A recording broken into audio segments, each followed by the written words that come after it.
Today's topic affects every one of us. It may be trite to say it, but tomorrow we will all be a day older than we are today, a day closer to perhaps needing high-quality palliative care. Care which is so important, not only for those receiving the care, but for those watching the end of life unfold for someone they care about. Virtually everyone in this room has a friend or loved one who has required palliative care. The issue before us and before our federal and provincial governments as they begin to frame a new health care accord is that palliative care is expensive, and most of the cost is not covered by our publicly funded health care system. As our population ages, and we have all seen the data on the growing cohort of Canadians in their senior years, the issue of palliative care, its availability and cost, will become one of the major health care issues in this country. Our guest speaker today has at least a partial, if not total, solution to the issue. It comes in the form of challenging corporate Canada to support palliative care by providing compassionate care benefits for employees who are involved in arranging and delivering palliative care for those closest to them. Paul Lucas has spent almost his entire adult life in the healthcare field. He's been the president of GlaxoSmithKline for the past 11 years, one of the leading research-intensive pharmaceutical companies in the world. During his tenure, GSK has become one of the top 15 investors in research and development in Canada and a leader in charitable giving.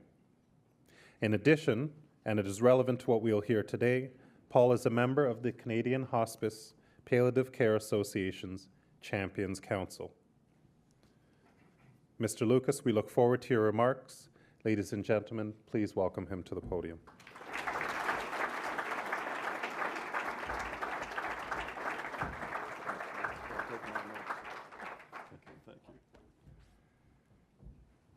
Well, good afternoon, everybody, and thank you very much, Nick, for that introduction.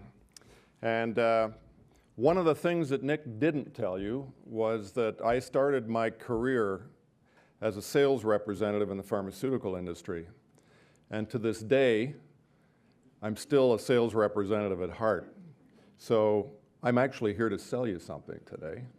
And it's the compassionate care benefit that Nick mentioned. So look forward to talking about that.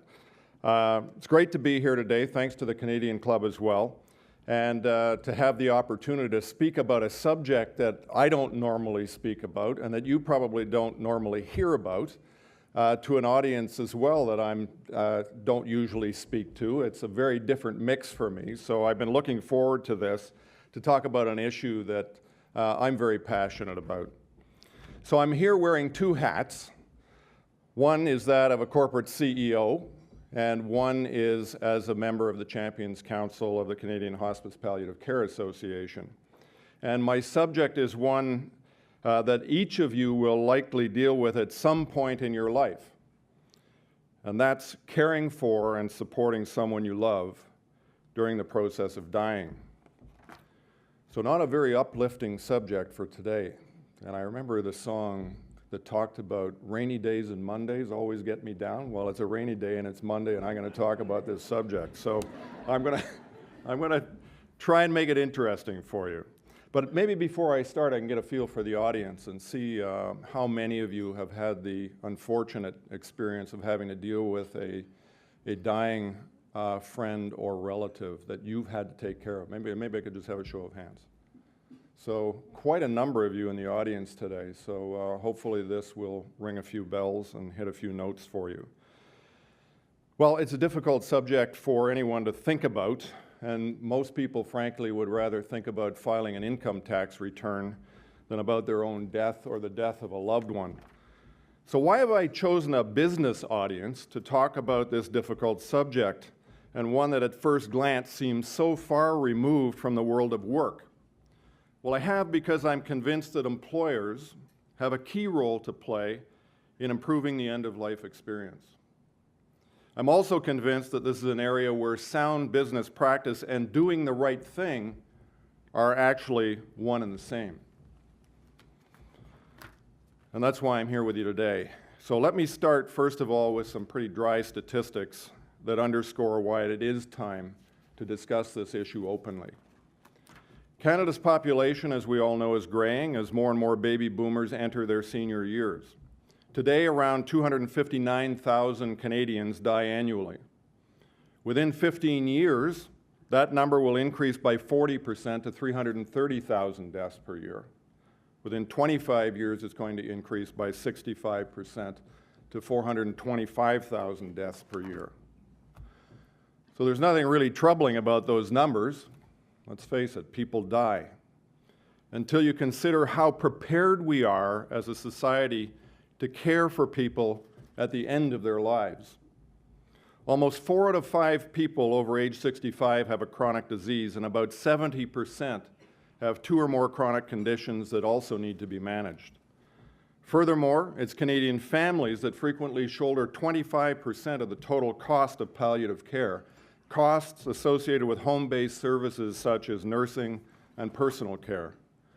Bluntly stated, Canadian society is not well prepared for end-of-life care. And since many more of us are going to be involved as lead actors or in supporting roles over the next generation, we can no longer avoid the subject. In fact, we need to fuel a national discussion about it. And given the 2 hats that I mentioned earlier, I have somewhat of a head start in thinking about it.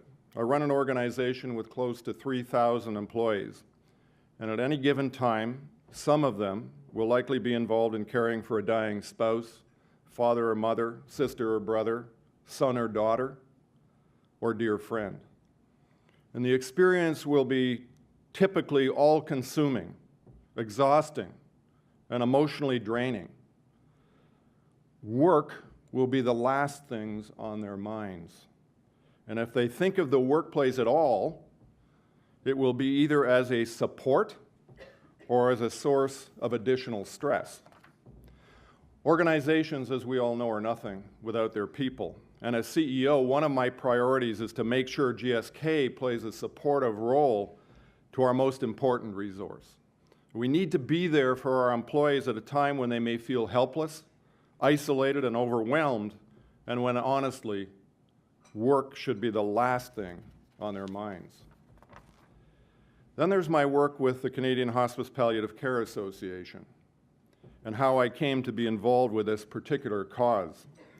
Shortly after I became CEO in 1994, I was examining our charitable commitments, and it occurred to me that we could do better as a company.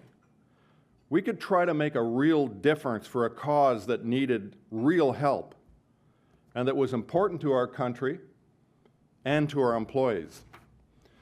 We took the challenge to our people in a vote, and they actually chose hospice and palliative care as our primary cause. And we proceeded to invest a substantial portion of our foundation giving to the cause, and we've been involved ever since that time. And I wanted to get involved personally. My own experience with end-of-life care is far from unique, and virtually everyone here will have their own stories to tell.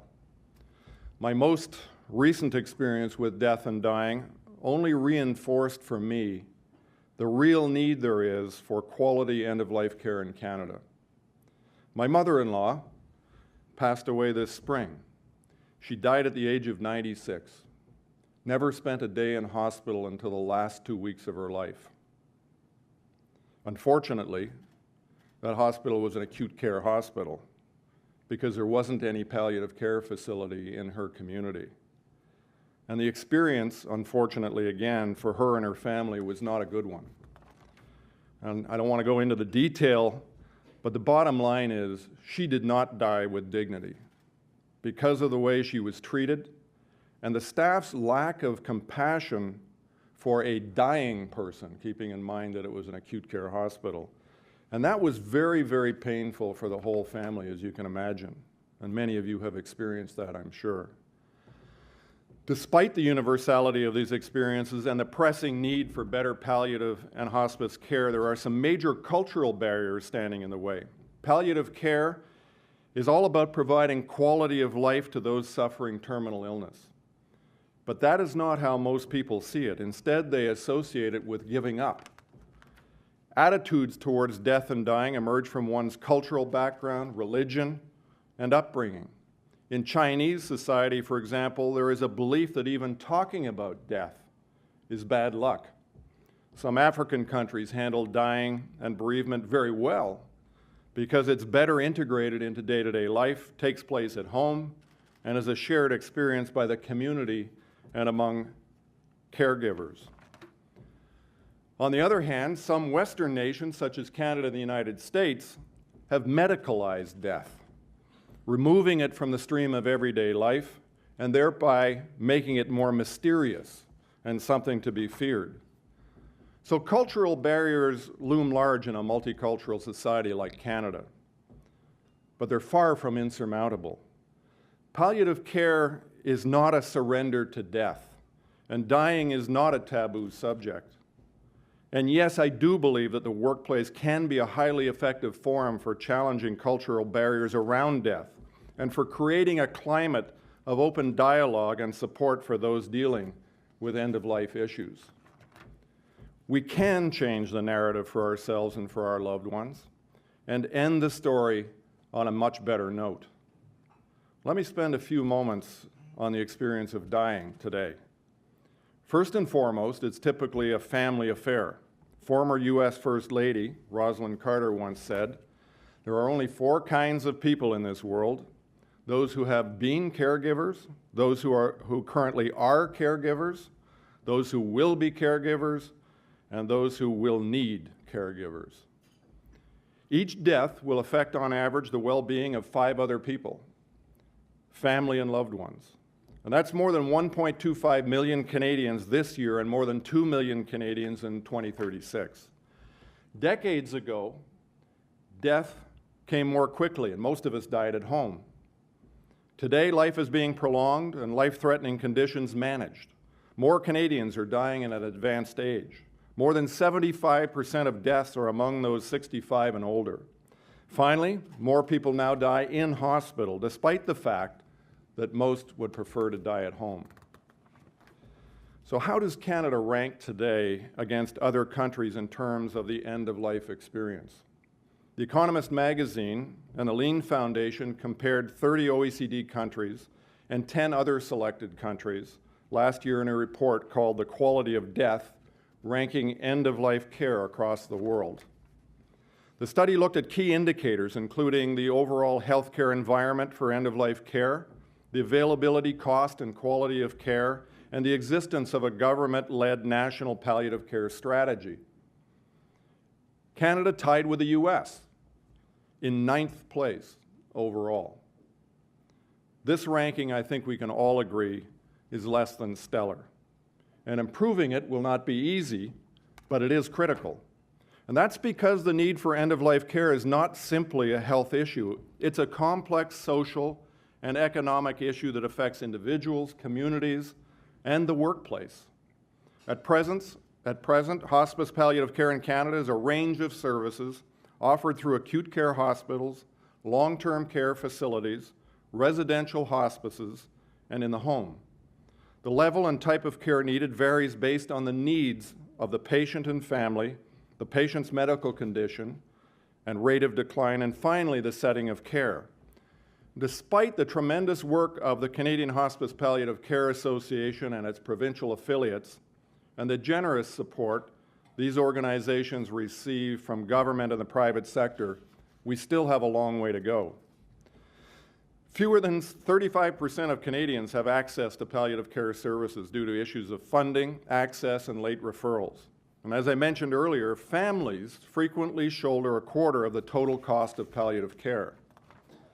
Now add in the fact that about 70% of those past retirement age have 2 or more chronic conditions that also need to be managed.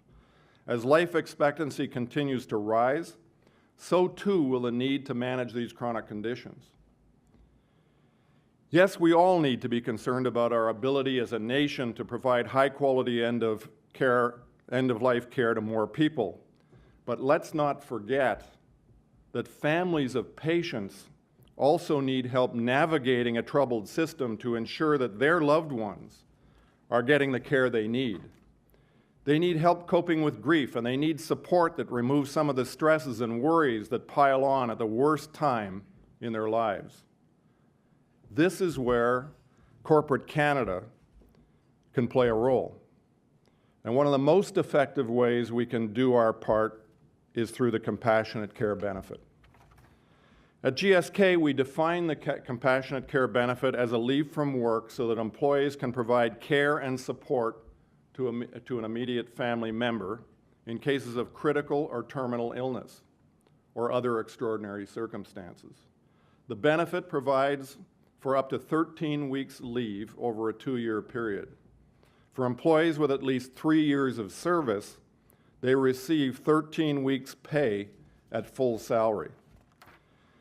GSK's compassionate care benefit, introduced back in 2002, was groundbreaking, so much so that it caught the attention of the Government of Canada.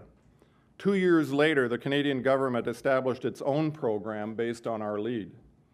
Today, Canadians who need a leave of absence from work to care for a gravely ill family member can receive up to 6 weeks of employment insurance benefits under the federal Compassionate Care Program.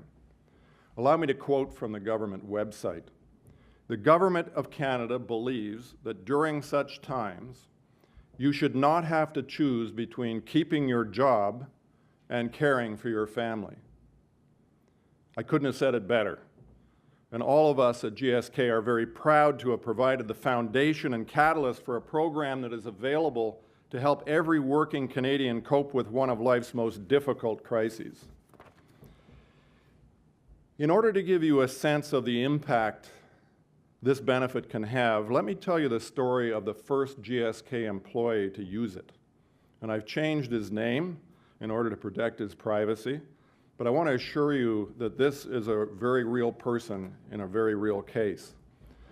John used the compassionate care benefit in May 2002, following his mother's diagnosis of terminal stomach cancer. Her illness progressed rapidly, but the benefit allowed John to be with her for the final 2 months of her life. His mom was 67 at the time, and his dad was 69. Due to the shock of the terminal illness, it was hard for them to process all the information they were being given. With a leave of absence, John was able to accompany his father to doctor appointments, to ask questions, and clarify his mother's pain medication program. Most importantly, John's presence allowed his mom to do some of the simple things in life, like visit the hair salon to get her hair done. Near the end of her life, he was carrying her up and down the stairs as she was just too weak. John describes this time with his mother as a gift from the company. He contrasts his experience with that of his brother, whose workplace would not give him any unpaid time off, forcing him to use his vacation time. The lack of support left his brother feeling troubled and disconnected, and shortly after his mother's passing, he quit the organization. On the other hand, John moved on within GSK onto global roles outside of Canada, and I'm going to come back to him. His story, and others like it, makes a powerful case for providing this benefit to your employees. Both brothers faced the swiftly impending, untimely death of their mother from cancer, a family crisis that one has to live through to fully appreciate the impact. And at a time when all of their thoughts and energy were focused on the family, one brother received compassion, support, and empowerment from his workplace. The other received essentially nothing. One brother's relationship with his employer was immeasurably strengthened. The other's was broken beyond repair. Now, I know that championing change can be difficult, and that all benefits, no matter how powerful their impact, come with business implications and costs. So let's spend a minute looking at these aspects of the compassionate care benefit. You might be thinking, my organization is just too large and our benefits programs are too entrenched for a change like this. I want to tell you that my own company is about as large and complex as they come. GSK is a global enterprise with over 100,000 employees in over 100 countries globally. The human resources and benefits policies of our Canadian operations are closely tied to global initiatives, budgets, and priorities. In short, though, if we could get it done, so can you. You might also be thinking, my organization can't afford this type of benefit. Cost was one of the major factors we looked at when we introduced it. Our conclusion was that depending on how it is designed, it shouldn't cost more than a sick leave program. And finally, you might be thinking, my company is just too small for this kind of program. We don't have the people, the resources, or the money to offer it. The reality is that almost half of the Canadian workforce is employed by companies with less than 100 employees. And I recognize that extending this benefit to them is a difficult challenge. And I certainly don't have the ultimate solution. But I do know that we need to work to find one. The 5 million people who work in small businesses are just as entitled to compassion and support in their time of need as anyone else. Fortunately, the federal government employment insurance plan has been accepted by all provinces and offers all employees 6 paid weeks of compassionate leave. 9 provinces have also amended their labor codes to protect the caregivers' jobs, Alberta being the one that hasn't amended its labor code so far. Well, this is a great start. Without wading into the thick of a complex issue, let me just say that any move by government to extend job protection would be very welcome. Another key step would be an ongoing publicity effort to ensure that every employee of a small business is aware of their rights and their employer's obligations with respect to compassionate leave. Implementation logistics and costs are important issues to manage, but they're still only part of the picture. And I challenge us all to think beyond them. We need to think about the stability and peace of mind that a compassionate care benefit brings to the employee during a time of great stress and upheaval. We need to consider all the positive spin-offs for the organization. With the certainty and predictability of this program, it's easier to plan a smooth transition for customers, partners, and other team members during the leave of absence. The reduction in stress will have a positive impact on productivity for the employee when he or she returns, and for their team during their absence. The program fosters greater employee pride and engagement, and enhanced corporate reputation. Every time the compassionate care benefit is used, an employee ambassador for the organization is born. All these powerful organizational benefits must be factored in when considering such a program for your company. And then there's a benefit that won't show up on any profit and loss statement. And I can only describe this from a personal perspective. Since the inception of the compassionate care benefit at GSK Canada, we've supported 137 employees like John through some of the most devastating periods of their lives. It's hard to express the emotion that comes with knowing you helped someone through their darkest days. And let's just say you can't put a price on that. Business leadership is about engaging the hearts and minds of your employees to encourage loyalty, commitment, and productivity. During a harrowing time in which the employee is typically distraught and emotionally vulnerable, their memory will be seared with the events.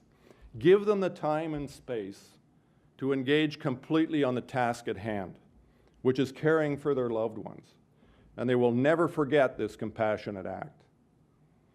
John is not forgotten. Since his mother's death, he has become an advocate of hospice care.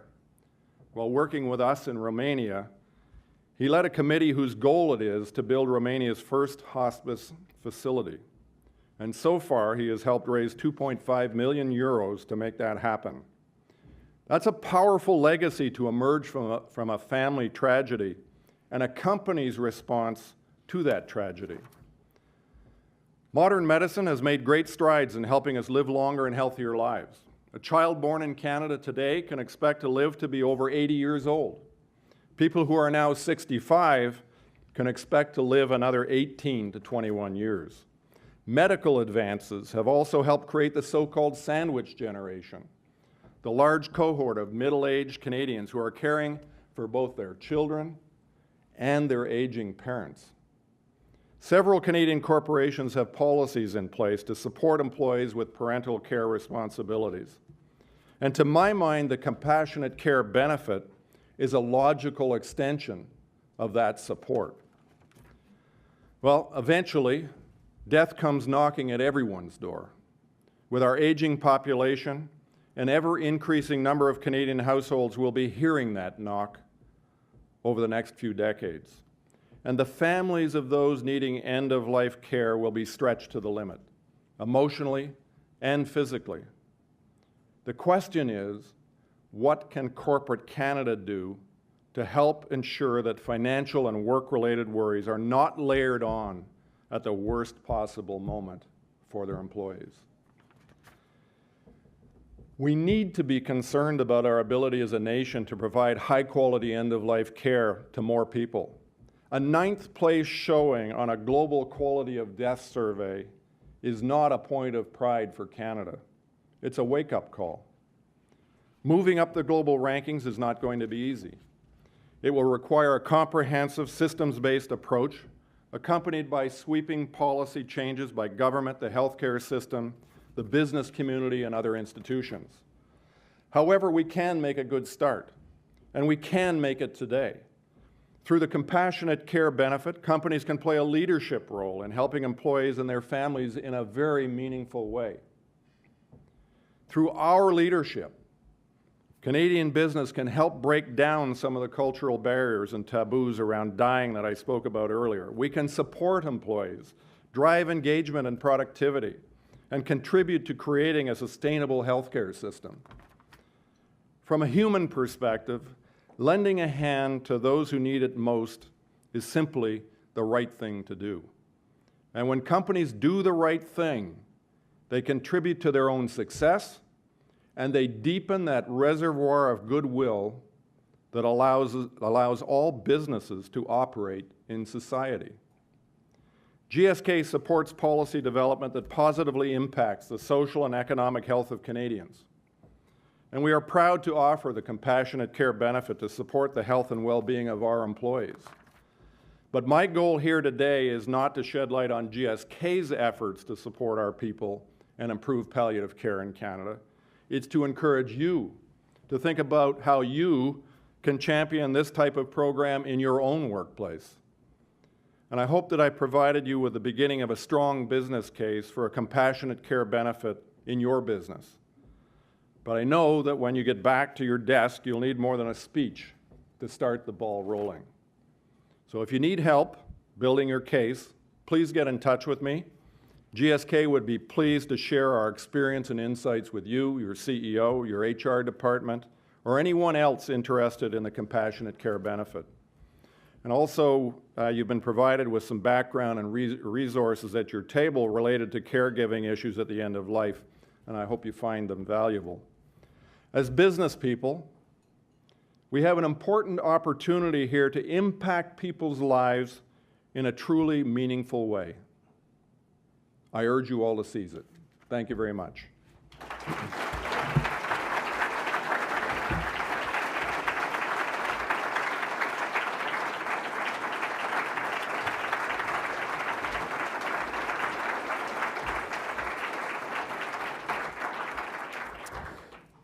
My name is Chris May. I'm the Director of Government Affairs for the Institute of Chartered Accountants of Ontario and a member of the board of the Canadian Club.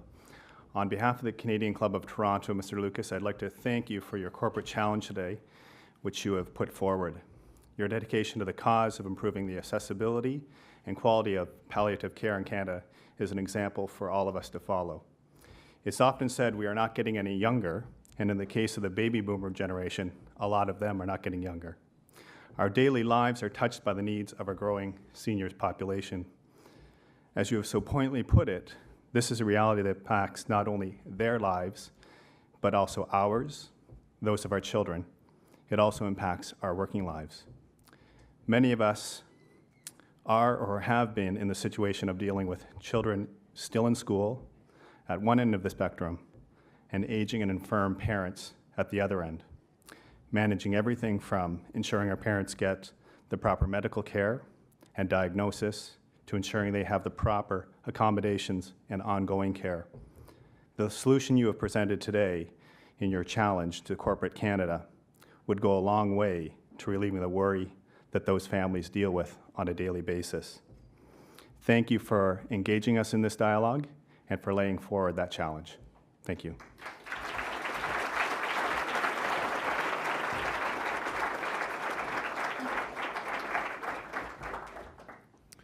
Thank you, Chris, and thank you, Paul. Ladies and gentlemen, this concludes our television programming, which will be broadcast on Rogers TV in the days to come. We're grateful to Rogers TV and to 680 News for their continuing promotion of Canadian Club events. To learn more about the Canadian Club and our upcoming events, please visit us at canadianclub.org. Thanks to all of you for joining us. This meeting is now adjourned.